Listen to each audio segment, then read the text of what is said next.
Hello, everybody, and welcome to episode 3 of AI Inside, weekly show where we take a look at some of the cascading things happening in the world of artificial intelligence. It's me, Jason Howell, joined as always, week after week, by Jeff Jarvis. Good to see you, Jeff. Boss. Good to see you.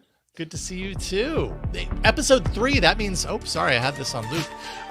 That must mean that we're like on a roll. That must mean that we have a process down and we know what we're doing if we're 3 episodes in. Jason, you are Mr. Process, as I've learned. I try. Oh boy, sometimes, you know what I realize about myself? I can follow a process, but creating a process from scratch is really challenging. I don't do process at all. Okay. Cool. Well, I got you covered then. Real quick, before we get into the meat of this episode, and we have a great episode coming up for you, I just want to say thank you to everybody who have given us some reviews. We do have some reviews popping up in Apple Podcasts. It really helps us out. So if you haven't done that yet and you're liking the show, please head over to Apple Podcasts and post a review. We would appreciate it. And then, of course, if you want to support us directly, of course you can. We would not stop you. In fact, we encourage you to do that if you like. Patreon.com/AI Inside Show is how you can support this show directly, and you get some perks as well when you do that. So thank you so much for considering. And with that out of the way, I'm going to throw it over to you, Jeff, because you're going to do the introduction today. So why don't we bring in Nirit? So Nirit Weiss-Blatt is a wonderful scholar and researcher who I came across first when she was working on trying to understand when the attitude of media toward the internet changed, because we all knew it changed, and just trying to figure out what. And she did some wonderful research and came out with a book called Techlash. If you look at it, hardcover is very expensive because it's academic, but paperback and audiobook are more reasonable. And I recommend it highly. And Nirit found that there was a moment when media coverage shifted from optimistic to pessimistic, or utopian to dystopian. And that was, if I may quote, the election of Donald Trump. And so I've quoted her more than once in books and quote her often and dine out on her findings constantly. And so she does wonderful work on media and technology. And lately, she's become very interested, and I'm glad for this, in the crazy faux philosophies that drive some of the boys of AI. And so I thought it'd be great to have her on this show to talk about that. And so, Nirit, why don't you talk about how you shifted your attention, not just to AI, but to the crazy philosophies, if I may be so bold as to call them that drive some of the AI boys. What drew your attention to that? Yes, so my research is always about the coverage of emerging technologies. So with the Techlash, it was mainly social media, and the backlash was about the big tech companies. And following the framing of like the news about technology, I was like amazed by the AI panic that we're seeing starting at 2023. It's like we really got, it was like gradually, but then suddenly AI panic was everywhere, right? We had the open letters, and we had Eliezer Yudkowsky saying on Time Magazine, we need to bomb data centers. Like we had this really, really batshit crazy pieces about human extinction. And looking at how it went like from this fringe thing to mainstream and mainstream media, which is what I analyze, I was just fascinated about how did we get here? And this is why I dived into like the ideologies, the funding, and everything's behind it. And so you found that people were claiming doom and gloom with AI, and tried to dig into that. What did you find in terms of how that message was spread? Because you're also, I should say, Nirit is a scholar not only of media, but also particularly of public relations and thus messaging. How did you find that message was spreading? Okay, that was fascinating because I'm looking at like the framing and the themes, and people started to talk about AI everywhere, like this godlike AI, super intelligent AI, out of control AI, Skynet-like AI, like all those terms. And all the science fiction stuff. yeah. And not just AI systems or. Yeah. And then I came across some interesting studies that we can talk about. It's in my AI Panic Campaign 2 series expose, which you have like companies, AI safety organizations, that what they do is do like message testing about what are the best phrases to freak the hell out of you. Like, what can work the best to create this fear mongering within like the media and policy making? And they were really trying like to perfect the existential risk messages to target audiences. So they actually checked it's like age group and gender, education, Republican versus Democrat. So it's not like out of the blue. They're actually checking the quality of the messages. And the aim is like twofold. One, how concerned you are if you succeed in like raising your worries. And second, how much are you convinced that AI needs strict regulation? We need to pause AI or stop AI.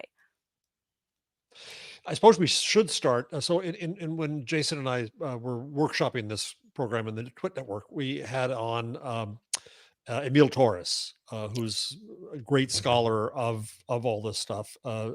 They and Tim Gebru have done a lot of work and coined the acronym TESCREAL, and I always forget what it all stands for. But transhumanism, extropianism, something, or effective altruism, and long termism. Yeah, Right. So all of those. Singularitarianism. That's a what I mouthful. forgot that one. I always forget about one of the seven dwarfs. Yeah. Mhm. So they've chronicled that, and what you've found, and so that's the underpinning of this belief by some that we owe the future more than we owe today. That if we screw up and destroy today, we've screwed up. Well, so what? We lost today, but tomorrow is what matters, and that's what bothers them. And they think that they should have the money and the power to determine what that tomorrow looks like, as technologists and as smart people and as rich people. Um, but the doomerism is so confusing to people because it's oftentimes the AI people themselves who are saying, we are so powerful, we could destroy the world. And you'd wonder why they're doing that. And as you said once, I quoted this in my book. You said that what was it? That the fear is the marketing or something like that. Yeah. And that they're trying to show how powerful they are. And some of them, like Yudkowsky, have switched and believes that, oh my God, we'll destroy the world, but still believes in the technology and wants to do it when we're ready. And so on and so on. So there's variance on this theme. So you found early on, you dug into something which I loved, which was a survey of AI scientists that in the headlines said that they believed that it could destroy us imminently. Why don't you talk about what that said and how you dug into that? Yeah, so it's the AI Impact Survey. It's an annual one. It became a ritual every year. We have the same headline about 5% scientists believe in human extinction. And last year, Professor Melanie Mitchell, which I admire, and I wrote like very detailed criticism of this survey because it has a lot of issues. And I can walk you through those issues. Mainly, it's like the question phrasing and the survey itself, the organization behind it, the funding behind it, and all of this that's actually missing. Because the headline, as you said, Jeff, is human extinction. But when you look at the actual question, and I can read it for our listeners, it's more like vague than that. So the question that we're talking about is what probability do you put on future AI advances causing human extinction or similarly permanent or severe disempowerment of the human species? Okay, so first question, what? Second, what does it even mean? Like the disempowerment of the human species. And like each person that you're gonna Seems like a ask is gonna scale. have like a Right. different scenario there, like disempowerment of humans. Right. Okay, so the second question adds another layer, which is you need again to speculate about the probability, but now on human inability to control those AI systems and thus causing human extinction or disempowerment of human species. Now, in our criticism last year, Melanie and I wrote, among other stuff, when is this futuristic scenario going to happen? Again, changes the answer, right? Is it going to be like 50 years, 200 years, 1,000 years, million years? I mean, we want to know. Next And week. yeah, Mhm. maybe. So if you ask Eliezer Yudkowsky. And they added a third question. Again, same phrasing, AI system causing extinction or disempowerment of humans within the next 100 years. So at least, like, they listened to criticism and they added that. But the same inherent problems are there because the phrasing is still, as I said, very vague. What does it even mean? Can you tell Do, me what does it even mean? well, Jeff? yeah, that's kind of one of my questions. The disempowerment of humans, like there is so much wiggle room within a statement like that. Disempowerment, Exactly. how much to what degree, how what is the gravity of this disempowerment? Is it the direct or indirect harm? I mean, there's a million different ways you could go about that. And was it their choice to be ambiguous about this, you think, or are they just trying to, like, I don't know, capture as much in the net as possible? I don't know what went through their mind, but they roll in the same thing every year and it's successful. So why stop? And it So let's keeps talk being about the numbers. criticized for this reason, No, and yet every they still year, do it? every year we have the Yeah, same headline. Yep. right. Human extinction. You won't see any headline saying disempowerment of human species. It's No, of not course sexy not. for a headline, right? Not when So you're competing with extinction. no, so the headlines are extinction. Yeah. When the question behind this long thing after that, so for them it's very successful. I understand why they keep doing it, and they keep getting funds to doing it because it's successful. Mhm. So my larger point here is that when you quote AI impacts, you need to say who they are. And let me tell you who they are. So Katja Grace, who co-founded this place, came from Jeff Jarvis, it will be familiar for you, to Nick Bostrom's Future of Humane Institute. And then she moved to MIRI, Machine Intelligence Research Institute at Berkeley, being next to Eliezer Yudkowsky, which we mentioned. And she and four other guys are the entire organization of AI Impacts. And they got from Effective Altruism organizations $2.5 million for this annual survey. Now, it's not me saying that. It's on their website, right? You Google AI Impact, you go into their website, and they actually say AI Impact, based at the Machine Intelligence Research Institute at Berkeley, California, currently has 3 regular staff. I counted 5, but whatever. And their funding is clearly out there. You can see it's like publicly available data. It's Effective Altruism Fund. It's the Center for Effective Altruism. It's Open Philanthropy. It's Jan Talling from the Survival and Flourishing Fund, Future of Life Institute. And before it's bankrupt, also Sam Bankman-Fried, FTX Future Fund, was really enthusiastic about their survey and wanted to fund them. But, With jail other people's money. and stuff. Yep. Yeah. So it's all out there. And if you are a tech reporter and you write, these are the results of the survey, you can add like a sentence or two. Who made this survey? Like phrased it so badly and analyzed it and push and created this misrepresentation in the media. There's something behind it, right? Mention it, please. I mean, I think the readers will appreciate it. So let's talk about how it was represented in the media, because this is what was most striking to me, and how you dug into this, you and Melanie both, where the headlines said, as I recall, that 50% of AI researchers believe there is at least a 10% chance that humans will become extinct because of their inability to control AI. Right? That was the top line, if I'm correct, headline that we saw all over. Half of AI researchers say a 10% chance of doom. But when you dug into the numbers, I've got it in front of me if you don't have it on your head. Mhm. How many people did the poll go to? How many answered? And how many? Can you break that down for us? Do you remember the numbers? Last year it was 150. Out of how many it was sent to? The one that I have, was sent to 4,000 people. Mhm. Only 700 responded. This is like 2 years ago, or the first one, Yes. perhaps. And then of those who did respond, only a fifth of them answered the extinction question. And then only half of them gave the possibility of extinction percentage merely at 10%. Okay, With so no this time frame. year they added more AI conferences. So they Uh-huh. have like 2,000 respondents out of 3,500, I think. Not specifically this question. This question was answered by like 600 people. I can look at the numbers. But the point is that also, like you say, AI scientists, the leading AI research believe X. The people who answered those surveys can be undergrads and grad students who sent their articles to this conference, to promote their BA or MA or whatever they're doing, not the leading AI researchers of the world. But again, that's another example of something that is like misrepresented.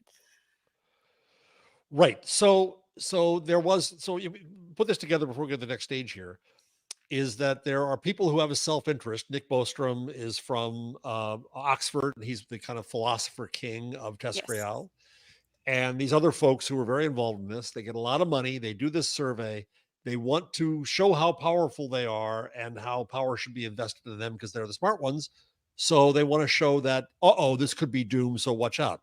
If you're not nice to us, we could destroy the earth, but we won't. You know Right? what the funny thing is, Jeff? Mhm. That even in their own results, they're such a small Yeah. percentage of minority. And I put a screenshot on Twitter. So they have this table when they ask, like, overall, looking at future AI system, is it going to be good or bad? And the 5 options is extremely good, on balance good, neutral, on balance bad, or extremely bad. Now, extremely bad doesn't have to be extinction, right? But bad. And it's 5%. Okay, great. Now look at the others. So on balance good, like 30. Okay, and if you add everything, like the positive is much like higher numbers than the negative. The headline should be more than 95% are not doomers. Yeah, Right? Like right. that's Right. Right. this is my read of this thing. Because even So like the true. 5% that are extremely bad are not doomers, right? Not all of them I think about extinction. Just things that can go terribly bad.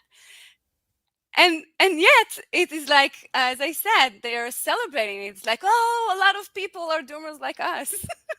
Yeah. Yeah. Yeah. Well, it fits in with your Techlash research that shows there is an incoming desire to present technology as dangerous and bad. And so taking the smallest amount here and making that the headline fits that narrative in media and fits the PR strategy of the TestGrail folks. Yeah, and it works Right? because people don't remember that it's 5%. They just remember the Mm-hmm. headlines of how many are worried about doom. At the end of the day, it's so you're saying there's a chance. I don't know if you remember that reference, but really, at the end of the day, like it's so far overblown, or rather expanded into this major kind of statement on the health of AI and the potential, the impact that it might possibly have.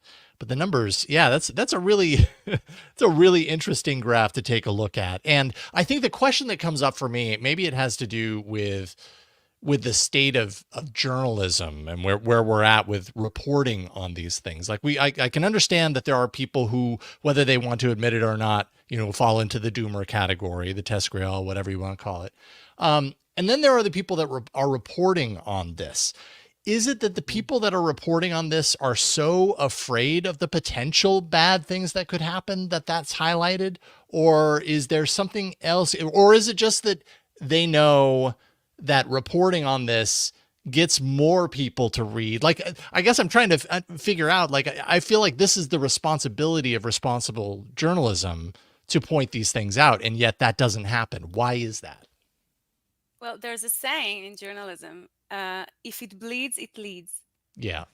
So again, you only see headlines about extinction because it's worrisome. Jeff might say clickbait. People want to read those doom things. That's like your instinct, like as a person, you want to read about it. It's interesting, Guess and so. it drives more readership, but uninformed readership than let's say like a nuance or a different headline, as we suggested. But okay, let's say we pass the headlines. It's a different topic. Inside of the articles, like first paragraph, second, something. Put the background, put the context, like just mention when you say, I have three organizations here, AI Impact, Epoch, and Forecasting Research Institute. That was Time Magazine. And we asked all three organizations about when might AI outsmart us. Just perhaps mention that those three organizations are existential risk organizations funded by Open Philanthropy. It's again publicly available data, and say, oh, the trio got 16 millions to promote existential risk ideology. And then put like the rest of the 1,000 words about what they have to say. But just give the context. Mm-hmm. That is the And failure also, here. Yeah. and call you or Margaret Mitchell or Melanie or Timnit Gebru or any of these folks to get some perspective on this. Jason, I also, in my next book, The Web We Weave, coming out this fall, in which I quote Nirit more than once, I posit, I'm not a conspiracy theorist, but I do think that news people have a perspective that they also don't disclose. They have come to see the internet as competition. They think that it stole their audience and their attention and their advertisers and their money, none of which I buy because it's just simply competition in the world. But they are resentful now. And the story they want to tell is this internet thing is bad. How many times do you see stories in newspapers these days about how you can turn off your iPhone, or how the reporter spent a week without an iPhone and how wonderful that is, when in fact a third of people are giving up news instead. So there is a conflict of interest here, I think, in the media narrative that is willfully painting the internet as nothing but bad. And there's bad on it. Sure, it's a human enterprise. There's good and bad. But I think that's where it goes. And now we're seeing this whole, what's fascinating to me is that I watched Nirit report on that when it came to social media, as you said earlier, but the story is repeating itself, amplified now. Would you say that is the case, Nirit? Yeah, a lot of people pivoted, like think of Tristan Harris. Yes. So they've pivoted from social media is going to ruin society to AI is going to ruin society. Same thing, same issues, just different technology.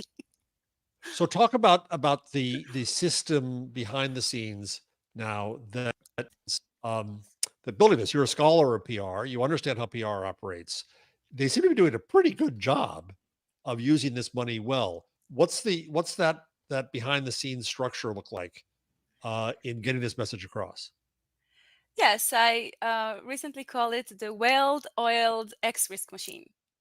And what's in that machine is a lot of money, which I showed in the AI Panic newsletter. So there's this whole ecosystem of they call themselves AI safety organizations. They focus on existential risk, human extinction from AI, and they got over the years $500 million. And some of them are focused on AI policy, regulation. Some of them are about the communication side. Some of them like applied research and what they call AI alignments to align a future AI system with human interests, whatever they may be. And like it's this whole ecosystem. And interestingly, as I said, they're like shaping the messaging to what works best. So they see, let's say, what Stuart Russell, Oleg Rutkowski, all the others wrote in the media. They analyze and do surveys and see if it works. As I said, twofold: make you more concerned and more willing to put strict regulation. And it's like it works. We're seeing it works perfectly because through the media it goes like and through lobbying, a lot of lobbying, it goes through to into politicians' talking point. So this is where you see the end result of this machine, because then you can see the EU talking about AI being as risky as pandemics and nuclear weapon, which is like exact copy paste of the Center for AI Safety open letter about it, exact same words. And like the UK and the AI Act that we saw and regulation here, even in the US, are increasingly talking about frontier, models and existential risk, and putting those very, very strict things that those organization advocate for. So you can see in their reports that they send to places like the EU, they need to first like create the fear, which then justify what they're asking for from regulators, from policymakers. Please surveil software. Please limit GPUs. Please criminalize development of AI systems. So it doesn't come out of the blue. It needs to have like this ground of extreme fear of extension for that to be receptive at the end of the policymakers. So you can see this chain starting with the messages that we analyze, but then lobbying and actual like meeting with politicians. Tell us about some of these organizations. You've mentioned them before, but one you focused on, I think, is Open Philanthropy. What do you know It's about them? by far the biggest one. So they are the biggest funders of this whole ecosystem of AI existential risk. They call it AI existential safety again. And they poured more than $330 million into it. And this is where it gets tricky, because when I'm looking at data sets like openbook.fyi, and there's this Vipulniak donation list website, the tag of AI safety can show you the amount of money those organizations are getting, like Future of Life Institute, Center for AI Safety, and all these guys. But some of the donations go to, let's say, Future of Life Institute, but the tagline is long-termism or something else. But it's still money that pours into those organizations. So saying that if you like add 1 + 1 + 1 = 3, it's 500 million, it's the modest estimation here. Wow. Okay, because it's much, much bigger than that, but it's Right. like different tag like line and things like that. And someone in the name of, I think I wrote it down here.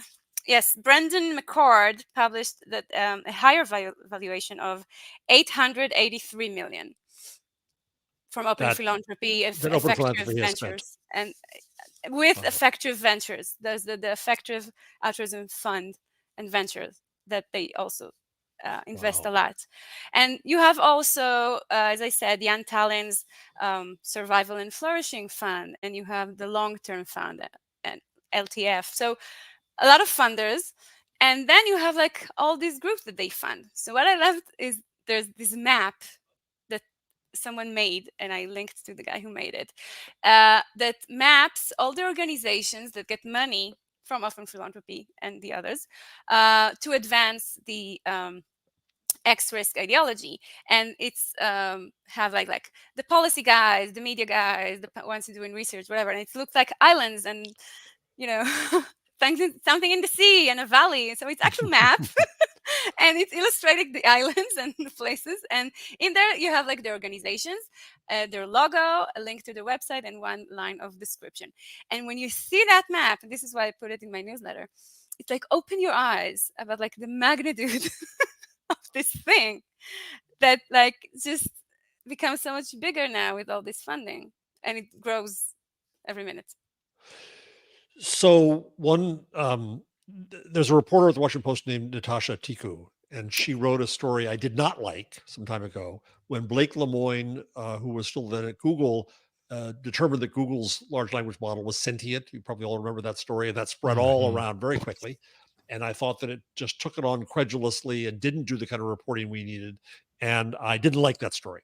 However, Natasha Tiku did another story more recently that I did like, where she actually quoted Timnit Gebru about how the Open Philanthropy Foundation is funding clubs and classes and fellowships for students at Stanford, MIT, Harvard, Georgia Tech, Georgetown, Columbia, NYU, because they're trying to, I'll use loaded language here, brainwash young students and using these universities. Because university, I know from one, you want to give me money? Sure, I'll take your money. I'll do this. It all sounds good. It sounds like it's about AI safety. It sounds perfect. But what they're really doing is using these institutions, the schools themselves and the institutions within them, classes and clubs and so on, and fellowships, to spread these doomer ideas, these X-risk ideas for the next generation of scientists and leaders. And that sobered me a lot, thinking that they've got a major strategy here. Meanwhile, you did some reporting some time ago on the Existential Risk Observatory. Don't you love these names?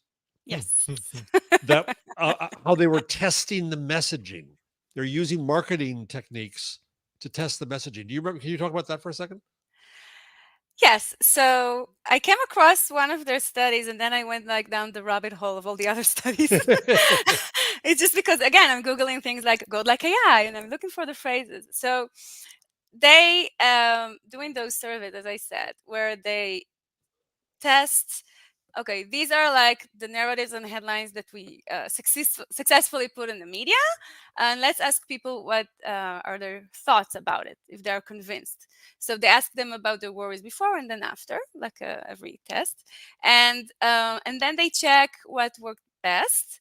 And some of the things that I found very amusing, it was not done by the observatory, but by Campaign for AI Safety, which I call the Campaign for AI Panic. And in there, there's this guy who uses market research startup that uses AI to do research against AI, which I find hilarious. And in there, he's checking, okay, so if I'm saying that it's out of control, is it works better than saying that it's super intelligence? And if I like, they really like testing the actual words, and then they analyze, as I said, if it's a female versus man, it's age, and Republican versus Democrats, etc.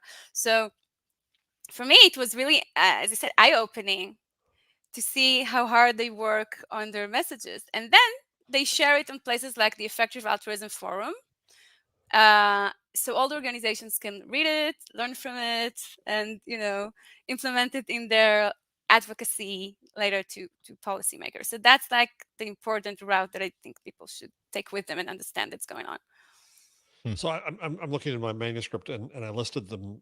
You've talked about a lot of them already, but if you just put all these names together, you have the Future of Humanity Institute, which is Bostrom's, the Future of Life Institute, which was the source of the moratorium letter, the Center for AI Safety, which issued the next letter, the Center for the Study of Existential Risk, which Musk helped fund, the Global Priorities Institute, the Center for Security and Emerging Technologies, the Center for Effective Altruism, and the Forethought Foundation for Global Priorities Research, run by Bostrom's partner at Oxford, William McCaskill. It's like they hired a naming company to come up with all that. Or right? they tried ChatGPT. Right. Yeah. They didn't do this work. They knew better than to spend that time doing this work. Please offer 100 variations of AI safety orgs. Boom. Yeah. 5 seconds later. And There you what go. makes me funny is sometimes they're like saying our organization its entire purpose is to prevent extinction from AI and to make sure human species is flourishing among the stars. And I'm like, really?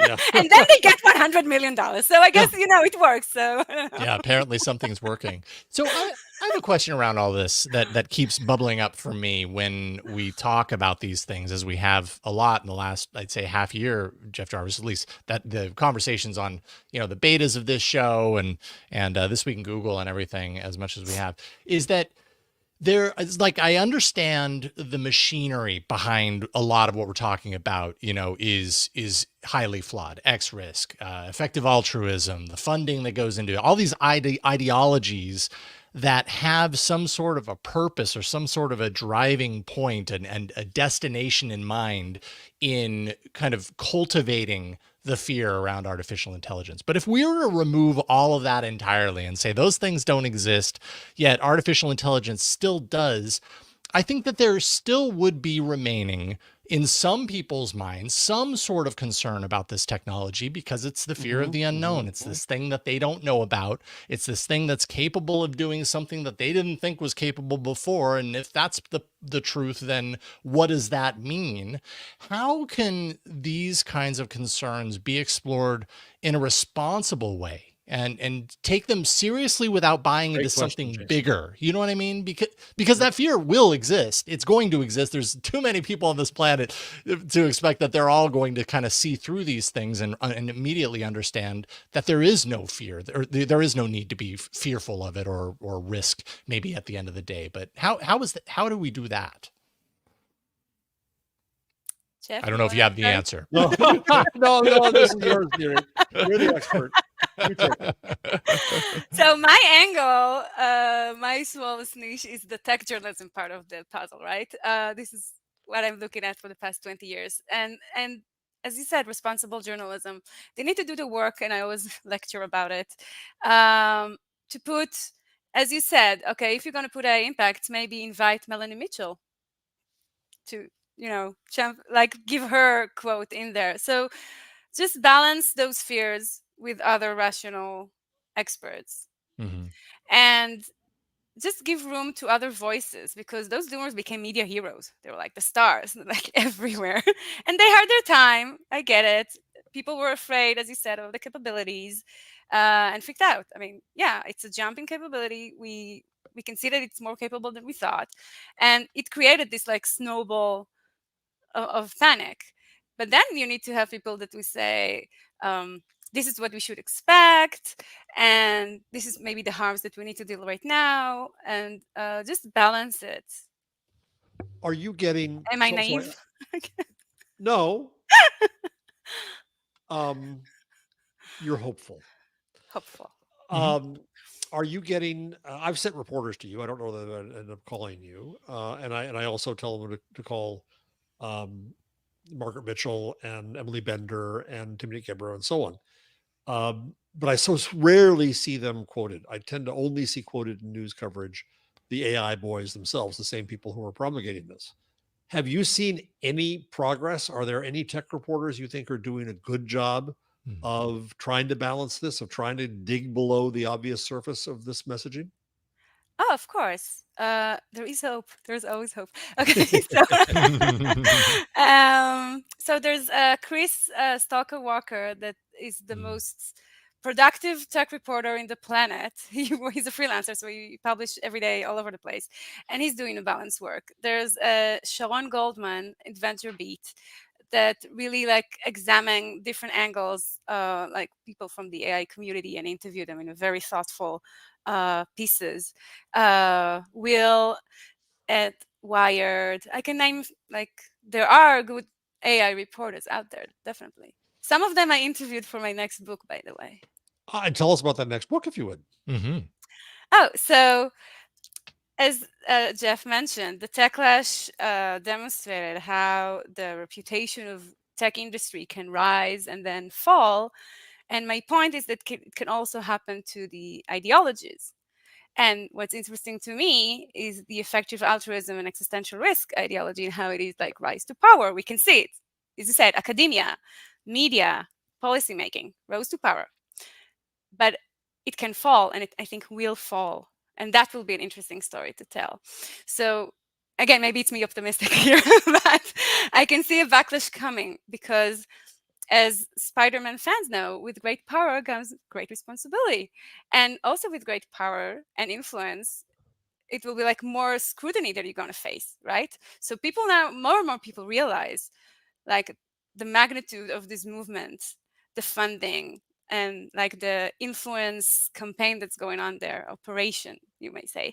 And sunlight is the best disinfectant, and I think people will gradually understand what we're dealing with, and there's going to be a backlash, and hopefully with some reckoning about how we let them be so influential in the first place. Right? We're not there, but it will happen, and book takes time to write. So I'm collecting all the materials about the rise, and hopefully by the time the book is out, there's also the fall. That's optimistic. I'm optimistic girl. do you we need to let you go in a minute here, but let me just let me ask you an unfair question. Do you think that the people at OpenAI and Anthropic, let's say, which are both involved very much in these ways of thinking, are I don't know how to phrase it stupidly, good guys or bad guys, or responsible or irresponsible, or headed the right direction or the wrong direction? those are two different companies. Anthropic is heavily inside effective altruism and doomerism all over. OpenAI is more complex and nuanced. Yeah, it is these days. Yeah. As we saw from Yes. the board firing of Sam Altman and all the drama there. Um, I think at the end, if you give like so much power in their hands, they're gonna do good things and crazy things. And we Uh-huh. see some of this and some of that. And you need to speak truth to power and hold power to account. And we need to look at them as those powerful systems that are just doing whatever they want and talk about doom because this is what they believe. And we just need to like highlight those stuff, criticize them, look at everything in a critical eye. That's the only thing I'm requesting, I guess. You're asking for journalism. Yeah. Journalism I scholar. don't know What was about I gonna that. say? That's what I Whoa, do. whoa, whoa, whoa. That's crazy talk. Asking for journalism. Let's tamper it down a little bit. No, I think the work that you're doing is tremendous. And I didn't mean to I didn't mean to ask a question that might get a little uncomfortable there a little bit earlier. But I think it's important because, you know, people want to know that their thoughts and their feelings and, you know, all that when it comes to things they don't understand are being respected. And some people will be afraid of this regardless of, you know, how good the journalism is around it. There's not a whole lot we can do about that. I think, Jason, that the word you just used is so important, is respect. Yeah. It's about respecting the public to be able to inform them so they can make their own decisions about how nervous they are or whom they trust or Sure. don't trust. But a lot Totally. of this coverage is dumbed down to the extreme of not letting people think that they're going to think for themselves about this stuff. Mm-hmm. So if you can hold up my cover of Techlash book again, I'll that's my happily entire hear it. thesis. The pendulum swing. So we only have the Ah. extremes and not a lot of middle ground, unfortunately. Yeah. Well, you're That doing, is- as I second Jason, you're doing just great work here, and I'm ever your fan and follower. What's your Dr. Techlash is your Twitter handle? Yes. Where do you what platform are you using mostly these days for social? Twitter, Still Twitter? Yeah, okay, because it's people are there. depressingly. So Yeah. so follow Dr. Techlash, retweet her great work, because it is important to get this message out to other technology people and journalists as well. And I'm really glad That's you right. do the work you do, Nirit. Yeah. Thank you so much. I love you guys. Agreed. Thank you. Thank you. AIPanic.news is the newsletter as well for people to check out the writing that you're doing around this. Nirit, thank you for spending time with us today. It was great to see you again.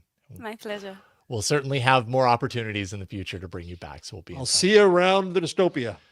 That's right. We'll try not to get too deep into the hole of dystopia in the meantime. It will not get extinct by then. All right. Yeah, exactly. All right. Take care, Nirit. We'll Sure. see you soon. Thank you Bye-bye. again. All right. Excellent stuff. So, Jeff, we got a couple of really interesting news items here at the end, and We do. yeah, let's dive right in here. You actually put this first one in. I hadn't seen this article, but I think this is fascinating. Tell us a little bit about it. So, I mean, I put this in here because Nirit was going to be on, where what we were talking about in great measure in that whole interview was what young, often dropout, but not always, white men technologists are doing. And it's not universal. Let's be clear about it. It's a certain number. Benedict Evans gets mad at me when I talk about this. It's not everybody. It doesn't represent the whole world. Absolutely true. I think what we just talked about does not represent the majority of Silicon Valley. In fact, that's Nirit's point, is that stupid survey showed only a small number buy into this stuff. So we got to keep that in mind.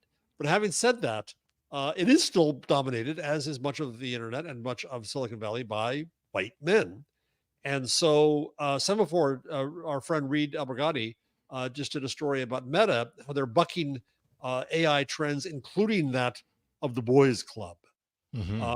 And I think we've seen that Jan LeCun, who I'd love to get on the show at some point, if he's awfully big for us, but he's on my list.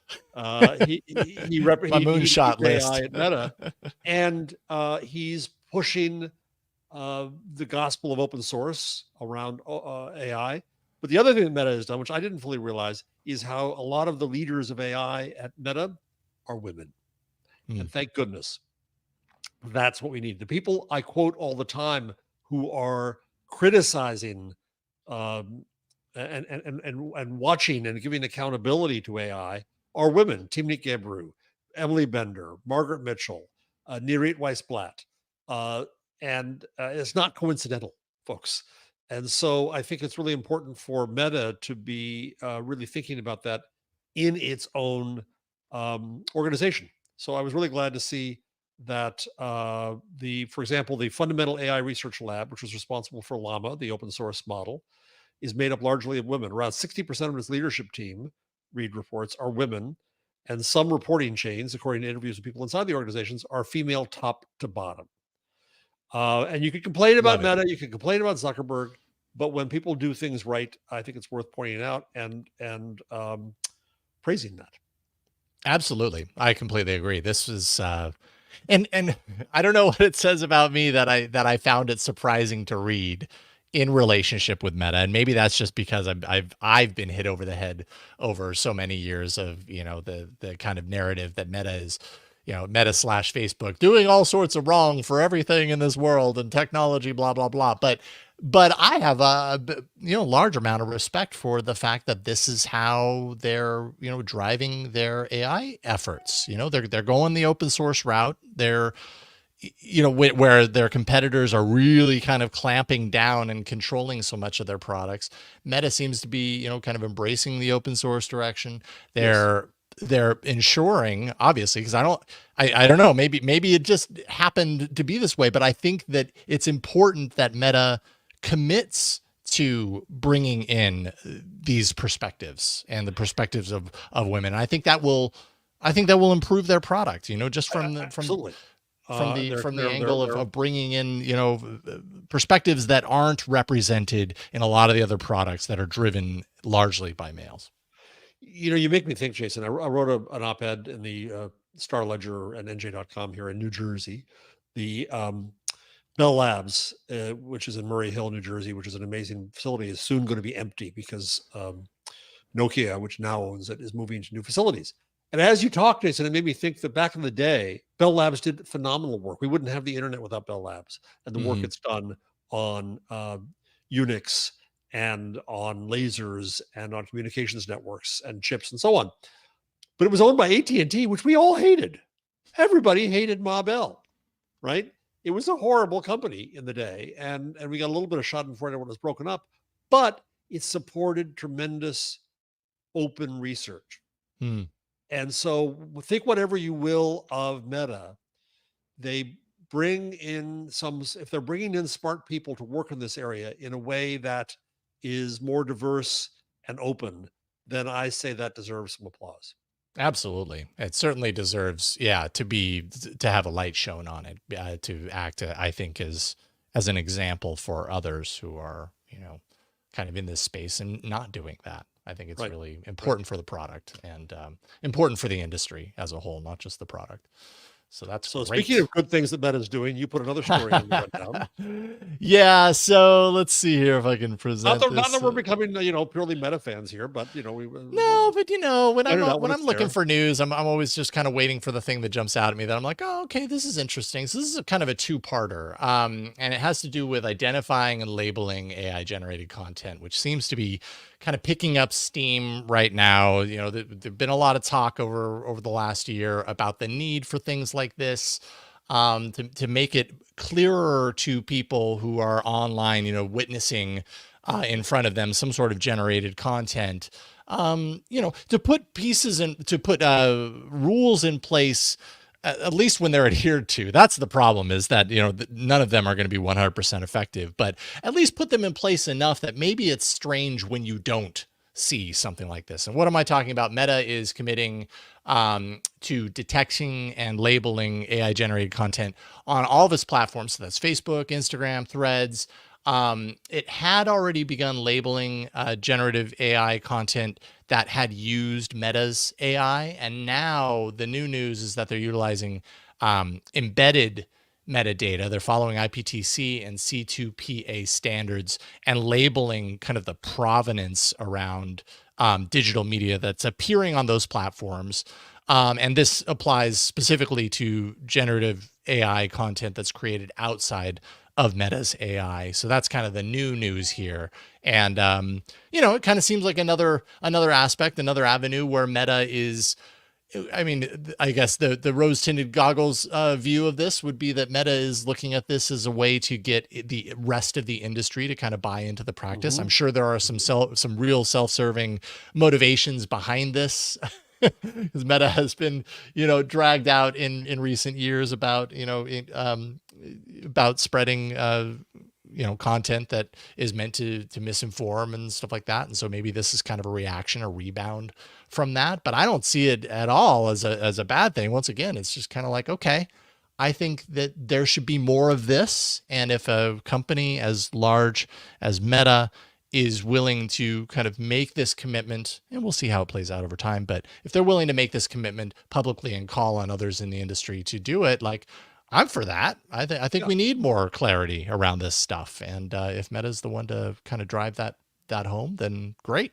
I don't know how you feel let's about be clear. It's no panacea. Bad guys will get around it. They'll Right, find ways exactly, to totally. either get rid of the metadata or probably fake the metadata. God knows what they'll invent. Right. People will still get fooled. People can still be stupid and shouldn't give money to people who call them on the phone or put in odd things in social media. So it's not going to fix everything, but it is, as you say, it's the right attitude and a right precedent to set, I think. Mm-hmm. Yeah, and the other part of this story is, at least the two that seem to kind of line up together on the same day, is that OpenAI is adding this metadata to its DALL-E 3 content. They're going to have the invisible metadata component kind of behind the scenes, and then a visible CR symbol in the top left corner of every image that's generated. And what I'm interested in is, okay, so if I'm using DALL-E 3, and I don't know if you can even see this. Let me see if I can zoom in on it. But you can kind of see, if you're watching the video version, you can see this little overlay. And I think this is kind of part of it, right? This is the overlay stamp that is meant to be a visual indicator for me as a visitor or as a user of these systems to go, oh, okay, this was generated. Does this mean that all images on DALL-E 3? I can't imagine, because then you're not going to use it. And you're going to right, crop it out. People are going to have to crop it out. Yeah, so it's interesting. I don't know if it's, if this is the solution. What we're looking at right here is all images, once this goes into effect, which I think is still a week away, if I'm not mistaken. If this is what we start to see from all image generators, like, I don't know if that solves the problem. Like, I get it, and I support the need for something like this, but I mean, people are just going to start cropping that stuff out. There was a friend of mine in the photography world in New York was trying to push something he called 4 corners, which was metadata could be added invisibly to all photos. But what it required to take off was that all browser makers would then recognize the format so that you could pull it up visibly. Right. And the odds of making that happen and getting a W3C standard very, very, very hard. But it's pretty much the same. Maybe that will also push this. If all images were expected to have some metadata of provenance, that'd be a good thing all over, not just AI, everything. It'd be a wonderful thing. Google only recently added in the ability for image search that you could see the first instance of an image, which would be very helpful for disinformation research and so on and so forth. Yeah. So I think that this will be insufficient in AI. It'll have its problems in AI, but if that pushes a larger discussion about metadata and provenance, I think that'd be a great thing. Yeah. Yeah, absolutely agree. I think that's going to be the really big challenge in any of this, right? Is getting everybody to play the same game together. Everybody's going to have a really great idea about, how to solve this, and everybody probably wants their solution to be the best way. So hopefully, this kind of industry kind of collective effort to, support the, I'm suddenly blanking, the C2PA standards. Oh yes. I'm surprised that didn't just roll off your tongue. Yeah. I'm learning. As we said in episode 1, we're learning as we go. So every episode is jargon. Is a chance to learn the jargon. Yeah, I almost thought about like making a book, like just a little self-reference book that has all these things, so I can flip to it and whatever it takes, I suppose. This last one, I'm surprised I didn't pick out because I love all the weird, This is one of the great kooky, things about doing generative this AI podcast, stuff. is I can come up with something and then I say to Jason, "You demonstrate it," because I don't. I'll screw it up. So this is one of those. Go ahead, Jason. Yeah, no, well, you pointed out that Google launched image effects, and this is through their what is it called? The AI test kitchen. That's right. Test kitchen, right. And I realized, like, I've had access to music effects. I think this came out, I don't know, I can't remember, a couple of months ago, and I had applied and eventually I got in. They also have their text effects, which I think on the Twit version of this show, as we were, testing it in Club Twit, I think maybe we played around with this a little bit. The text effects is where you can write something and then you can kind of challenge your output by all these different modes and everything. So Google's trying to do some really kind of creative things with generative AI. Generative AI is already pretty creative. Google's trying to approach it through a different lens. And so this is actually really interesting. I'm not going to try and get creative here. And I apologize for audio listeners. If you want to check out the video of what we're doing, just go to yellowgoldstudios.com. That'll take you to the YouTube page where this video is posted. But they give you in this field in the interface through the web kind of a sample start. And I'm just going to tab to accept that. Photorealistic woman wearing elaborate earrings, front lit, comma, full body portrait, comma, hyper realistic. And I have the ability to generate an image through image effects based on the prompt that it gave me. I didn't write that off the top of my head. So I went ahead and hit that, and it's optimizing the prompt. What it does is it calls out these different opportunities to hone and try something. What's funny, this is actually really funny now that I'm looking at it. I used the prompt they gave me, yet down at the bottom it said this prompt goes against our term of service. But that was the one that Google gave me. So Google, I don't know. So I'll give you another one that I did. Older professor with white hair and beard, author photo in front of books. Author photo, comma, in front of books. And it just comes back with a picture of Jeff Jarvis. No. Okay, well, hit generate, and let's see what it comes up with. It was pretty fast when I was testing it out earlier, but I can see that it doesn't hold on to the history. So it takes all those opportunities. Number one, let's point out it's for white men, presumed white man. Yes, it did do that. Absolutely. And man. We didn't see. Well, I guess beard made it. Okay, that's okay. You're off on that one. Image FX. Yeah. So now I can go over here and I could change professor to scientist or engineer or student. I could change white hair to red hair. Sure. It gives you kind of this ability to, a goatee. We'll see what we come up with here. And it'll be film, and we'll go ahead and generate. It gives you kind of like alternatives to play around with your prompt. So I think, part of the beauty of this is, prompt engineering or writing prompts is a skill in and of itself. It takes practice. It takes understanding. This is kind of an interesting way to kind of learn how you do it. Is this what you were looking for, Jeff? This redhead? I don't think so. I don't think so either. But anyways, it's just kind of an interesting approach to, generative. What fascinates me about it too, Jason, is besides the fact that the images are neat looking and that it's a way to teach people how to prompt, to make them understand how you have options here. Last week when we had Sven Stürmer-Taulau on from Schibsted, he told us that, which is I thought was a great episode, and for anybody, especially in the news business, I recommend watching it highly. You can find it at aiinside.show. Mm-hmm. But Sven said that Schibsted, this media giant in Scandinavia, has already trained 1,000 people on prompting. And the fact that they A, have a training, and B, are taking all kinds of people through it, says that and Benedict Evans has talked about this lately, whom I quote often, that the thing about ChatGPT is that asking questions is not the normal structure that we have. We don't sit down and say, I've got a bunch of data, let me query it. We don't do that. Mm-hmm. Right? We analyze it, we organize it, we do other things, but querying it, prompting it to do something is not a reflexive skill that we have. It might become that if we like it so much and we do it so often, but right now it's not. So that's what fascinated me about this is it tries to get you in the mind of saying, hello, you have choices. Try some different things. Yeah, it's interesting because I remember, the last year-ish since ChatGPT first came out, and I was interested in exploring what I was hearing about. But I was reluctant to do it because I was like, do I really want to open that can of worms and start to like learn this new language, this new approach? I'm sure it's not as easy as everybody says it is. And for whatever reason, I dragged my feet. And what turned me around was a conversation I had with Micah Sargent, who, is at Twit, one of my hosts at Twit at the time. And he had shown me a prompt that he had written with ChatGPT to solve some issue. He was like, hey, check out how I'm using ChatGPT to do this thing. I can't even remember what it was. But when I read his prompt, it like suddenly it snapped in my brain that like, oh, wait a minute.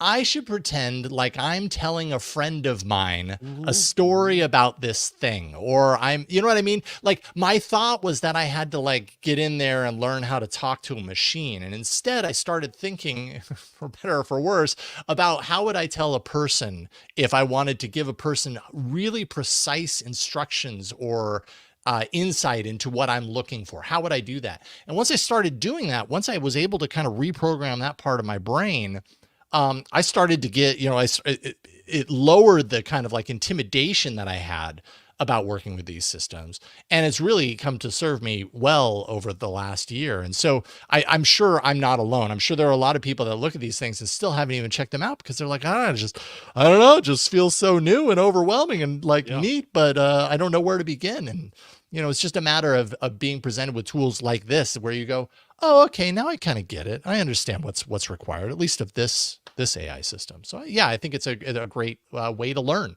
how to do this thing that's probably here for the long haul.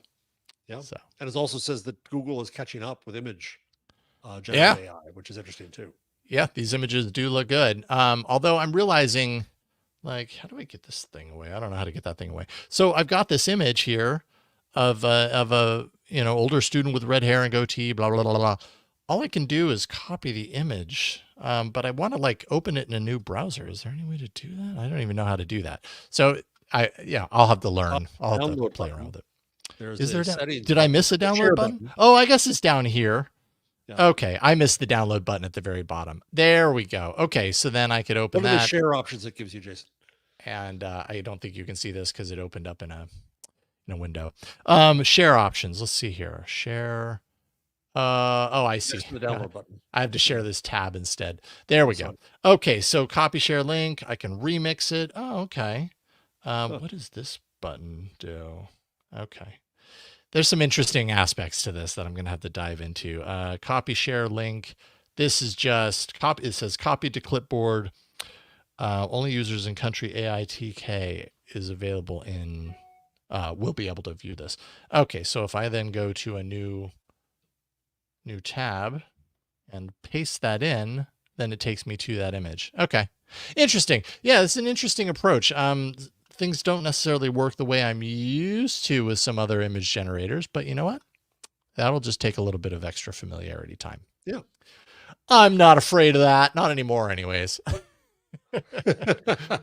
All right. Well, thank you, Jeff. These were some great stories. I'm always happy that we get to kind of talk a little bit about the newsy stuff at the end of the episode because it's fun to kind of see how things are progressing.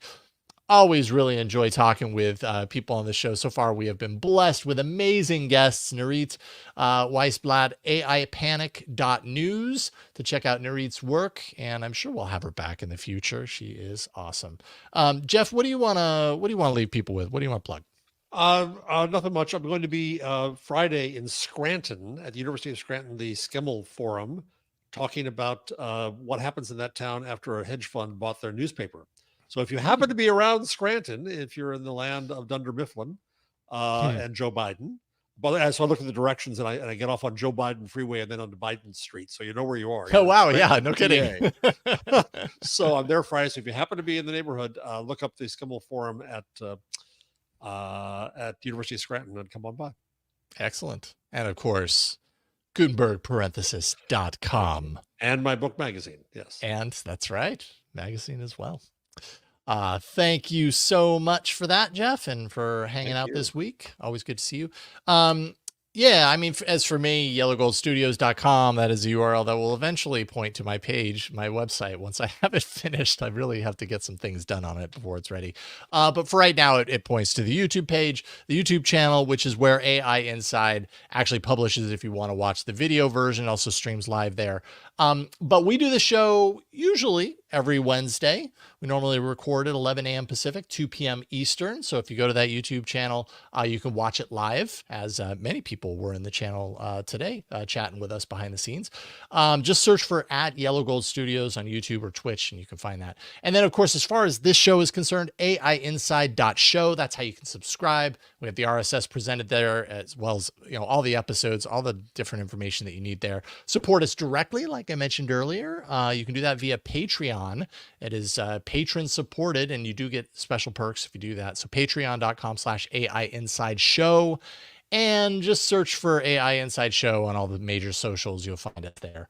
And very last thing I'll mention is contact @AIinside.show. We are hearing from some of you, and apparently you guys are liking the show. So we appreciate you watching.